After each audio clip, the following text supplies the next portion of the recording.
FM 89.1, Radio Universidad. Está nuestro ministro de Economía, Sebastián Scheinberg. ¿Cómo anda, Seba? ¿Bien? Buen día, ¿cómo están ustedes? ¿Bien, vos? Bien, Tranquilo, bien. Bueno, un poco ya venimos abordando diferentes temas relacionados con la economía y esto de cuánto de mito hay en no tomo en blanco a alguien porque me complica y después viene el juicio, cuánto de mito, cuánto de realidad. Y que lo que nos contaban es que en las mejores épocas solamente un 70% de los empleados eran formales. O sea que es una historia que viene de larga data acá en nuestro país, ¿no? Sí, es el tema laboral. Es cierto que en los últimos años ha habido un deterioro del sector laboral, del sector formal, y ciertamente Argentina podría tener mejores niveles de empleo formal, pero también es cierto que lo que hacen las empresas a medida que la población más antigua se va desvinculando, tratan de informalizar porque el nivel de aportes patronales, etcétera, elevan el costo laboral. Entonces hay una realidad que es que, digamos, el sistema, digamos, tiene extra costos, el sistema formal, ¿no es cierto? Y ahora, ¿el resto del mundo cómo es? Porque ahí está el tema también, es decir, no, acá los costos son muy altos. Acá tuvimos, en los 90, me consta y me pasó a mí, en los 90 teníamos una enorme cantidad de la desocupación, enorme. De hecho, Menem se va con un récord absoluto. Mucha informalidad, mucha gente que facturaba, me incluyo, que estaba en blanco, me hicieron renunciar y después facturar, y sin embargo no mejoró el empleo. ¿Depende mucho de la contratación, de la forma en que vos contratás a un empleado, o depende de la estructura general de un país y de la posibilidad que te dé para dar laburo? Yo creo que un poco y un poco, porque el nivel de conflictividad laboral nadie se lo quiere bancar, digamos, ningún empresario quiere asumir el riesgo de el juicio laboral, ¿no? Y es cierto que en Argentina ha habido mucha renta por el lado de la oportunidad del juicio laboral, y que es una renta que se pierde, digamos, que claro, va a manos equivocadas o a manos que no serían las más adecuadas, o sea, va a manos de los que litigan, ¿sí? Y muchas veces, digamos, uno lo que observa es que los pymes y los pequeños comercios tratan de evitar esa posible conflictividad, porque si vos tenés todo en regla, el día de mañana... Claro, habría que dividir también un poco eso, ¿no? Entre el pequeño comerciante que hace un esfuerzo enorme para tomar un empleado y el empleado a los 3 meses te hace un juicio, es un caso, pero también está el que laburó 20 años y durante 20 años no le pagaste horas extra, lo tuviste, ¿no? Digo... No, ciertamente el sistema se ha ido deteriorando, un poco producto de esta percepción de que... No, por un lado digamos, habría que segmentar. Las grandes corporaciones en general mantienen el personal en blanco porque están muy monitoreadas por los organismos de control, y las pymes sobreviven como pueden, de alguna manera. Entonces, la precariedad laboral yo creo que ahora se está observando también en otras partes del mundo, en Europa también, pero creo que en ese sentido nosotros... tenemos bastante liderazgo negativo, ¿no?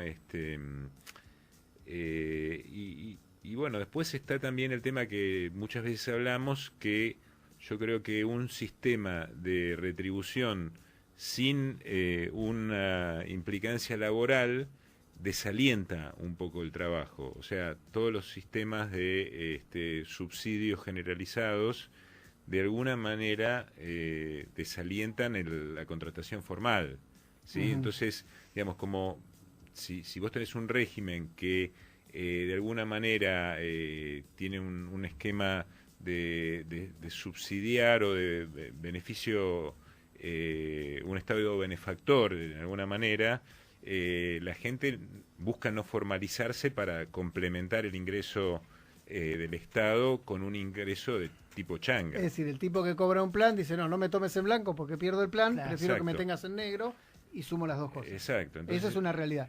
Ahora, se puede pensar, porque muchos hablan de esto, ¿no? De una oposición y gobierno y demás, decir, hay que incorporar el plan a un empleo formal. ¿Lo ves factible eso? yo creo que deberías ir en esa dirección, porque... Y el Estado hacerse cargo de una parte de, Sí. de ese salario, ¿no? Porque, Sí, porque sí, digo, sí. también lo que pasa en mucho de la gente que quizá tiene un plan y dice pagame en negro para no perder el plan, es que lo que le ofrecen como salario es un salario bajo. Claro. Porque si le ofrecerían un buen salario, dice, pierdo el plan, pero estoy registrado y cobro bien, lo pierdo el plan. Elijo perderlo si lo supera ampliamente lo que estoy sacando por el plan. No sé, digo, es un pensamiento. Tal cual, sí, sí. Sí. Yo creo que, digamos, en general todos los gobiernos, todas las gestiones intentan mutar hacia Sí. esa dirección. Porque Pero es difícil hacerlo, es difícil hacerlo y además que, bueno, cuando ¿no? vos... También es difícil para el empleador decir, ¿por qué voy a contratar a una persona que quizá hoy está cobrando un plan? Oye, si no recibe a cambio un beneficio, ¿no?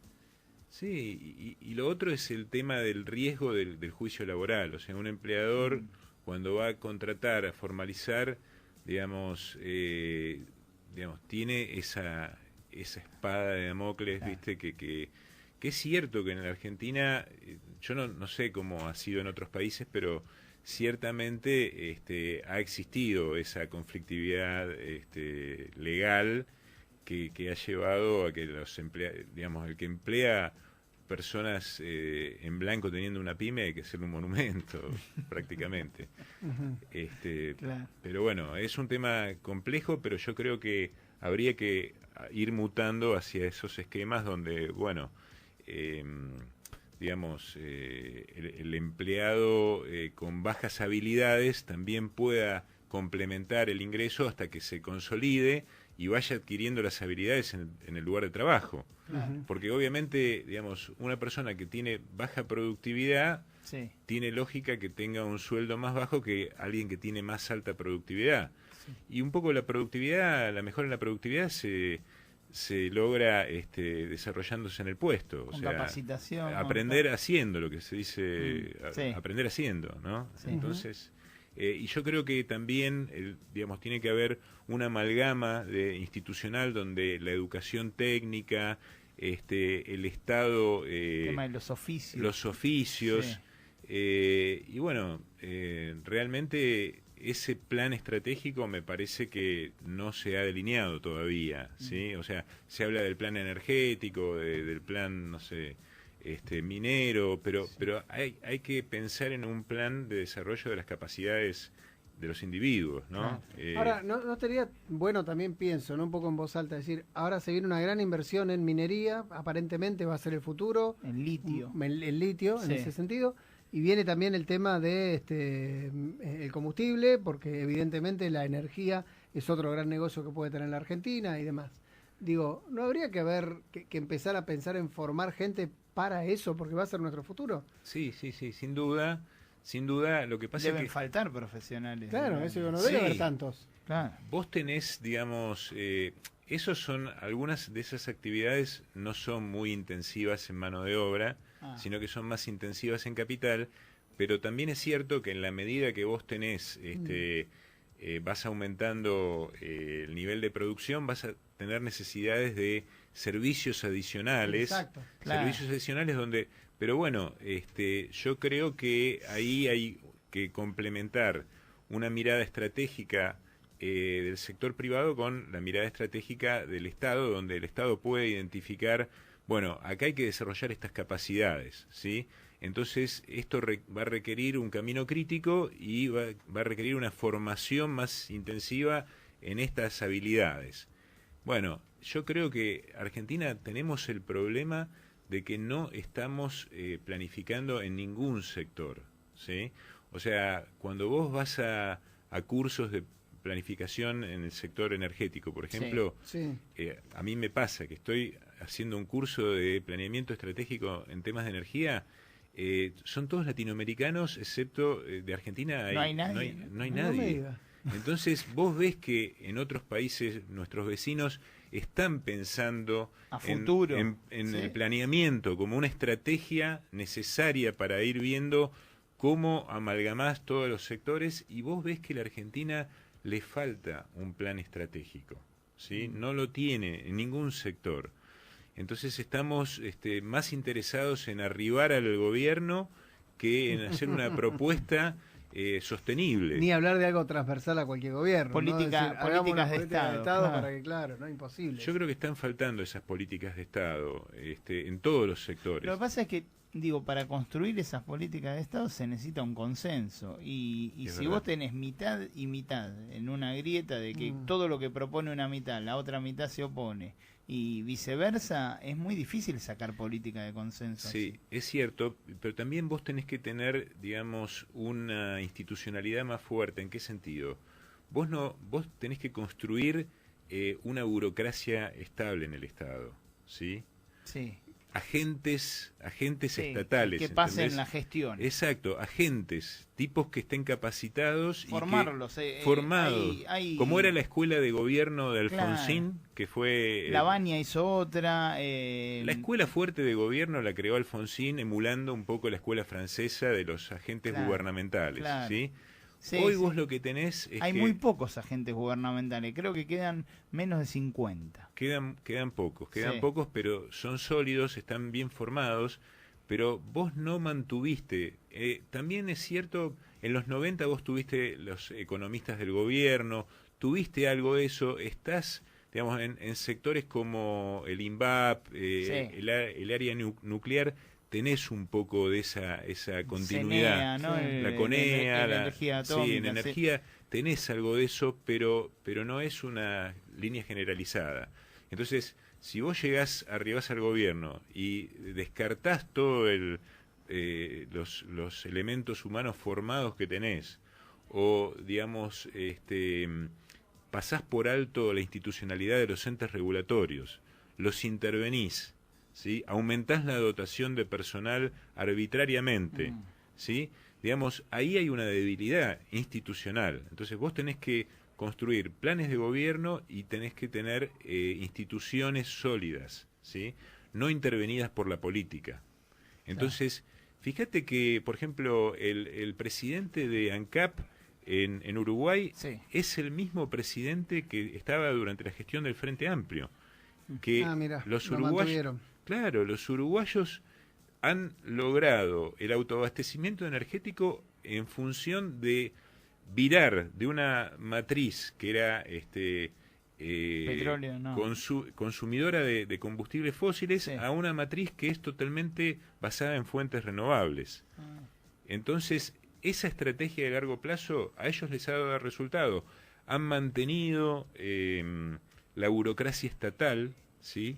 Los entes, en los entes, en los ministerios, han mantenido una burocracia estatal. Es más fácil, digo, hacerlo en un país más pequeño, ¿no? Pero sí, lo que decís es importante. Puede ser que sea más fácil, es más fácil mantenerlo en un país donde tenés esa grieta devastadora, Claro. También ¿no es cierto? Claro, es eso. claro. Pero, Porque, digamos, a ver, pensamientos distintos hay en todo el mundo, y partidos de derecha e izquierda hay Sí. en todo el mundo, y antagónicos hay en todo el mundo, pero acá es devastador lo que vos decís, es que venga otro para patear todo lo bueno que Exacto. pudo haber hecho el anterior. Incluso recuerdan una vez que Hugo Chávez, cuando todavía vivía, criticó a Aznar, el expresidente de España, y Rodríguez Zapatero, opositor a Aznar, salió a defenderlo porque era presidente de expresidente de su país. O sea que se sigue, a pesar de ser de partidos distintos, siguen defendiendo las instituciones y los cargos, ¿no? Sí, sí. Tan importantes. Eso creo que uno por ahí lo subestima, pero es muy importante tener funcionarios de carrera y que sean respetados, ¿no? Por la línea política, Claro. digamos, de alguna manera. Claro. O sea que tenemos déficit por varios lados, ¿no? Sí, por todos lados. Qué sé yo, en fin. Bueno, en las últimas horas se habla mucho de también esto del impuesto a ganancias, es lógico, ¿no? Que se haya El subido mínimo no el mínimo no imponible, es lógico. A ver, Bueno, para que tenga una novedad, capaz que ya la sabes. aparentemente va a haber como un salto medio, es decir, porque el Ok. tipo que ganaba 3.30, ¿sí? 3.30 El que ganaba brutos, 3.29 ¿no? brutos, sí, Sí. brutos, sí, los descuentos. El que ganaba 3.29 no pagaba. El que ganaba 3.31 pagaba un 35% más. Claro. Bueno, parece que a los que ganan entre 3.30 y 4 Empiezan a pagar. va a haber un saltito menor, de Bueno. un porcentaje menor. Es lógico también. Claro, eso es lógico. Vos tenés que tener una línea que no te desincentive a trabajar más, ¿viste? Claro, exacto. Bueno, Eh, en una época... Pasaba eso, ¿no? Que alguno sí. hacía horas extras. No y... quería hacer, te decía, no hago porque No, se la y doy al bueno, gobierno. los monotributistas, entre Claro. los cuales me incluyo, no queremos pasar al régimen de responsable inscrito bajo ningún ¿No? aspecto. Claro. No, Porque es no. más caro Es la carísimo. mensualidad.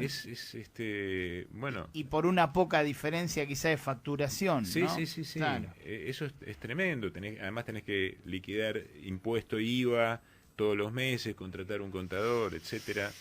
En fin, el tema de las distorsiones de los impuestos es un tema complicado. La hacemos para la próxima. Dale. Y si te parece, si tenés ganas, porque esto dice, cada vez pagamos más impuestos, ¿qué impuestos hay? ¿Qué impuestos pagamos? ¿No? Para tener una idea más o menos, desde el IVA que pagamos todos hasta, digo, los normales, Y ¿no? un Hay impuesto a otra las gente- ganancias que pagan algunos. Ingresos brutos, Claro. hay muchos impuestos a los ¿Qué cheques. hacemos que con muchos- eso? Porque Alguien hablaba de Y te dejo otro. 165 impuestos Claro, que por después eso. salieron a desmentir y decir que la verdad que no se todo, pagan. claro. Muchos son tasas que se pagan. Sí. Y Hay ot- mucho impuesto en cascada, o sea que vos pagás un monto y ese monto que ya tiene un impuesto vuelve a tener otro impuesto. bueno, y si querés, también te propongo ser ministro de hoy sos nuestro ministro de Economía, pero hipotético ministro de Economía del gobierno que venga, sea quien sea.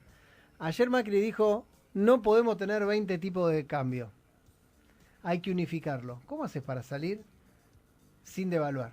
Pero te lo dejo para la próxima. Dale. Dale. Es fácil esa. ¿eh? Ah, es fácil. 15 minutos para las 11, gracias, Eva. Bueno, Macri dijo que era un tema fácil, así que... Eh, No, por dijo eso que la que- inflación se resolvía en 5 minutos. 5 minutos. Ahí estamos. Gracias, Eva. Bueno, ustedes. Desde la Universidad Nacional de La Matanza, Radio Universidad FM 89.1. Siempre cerca.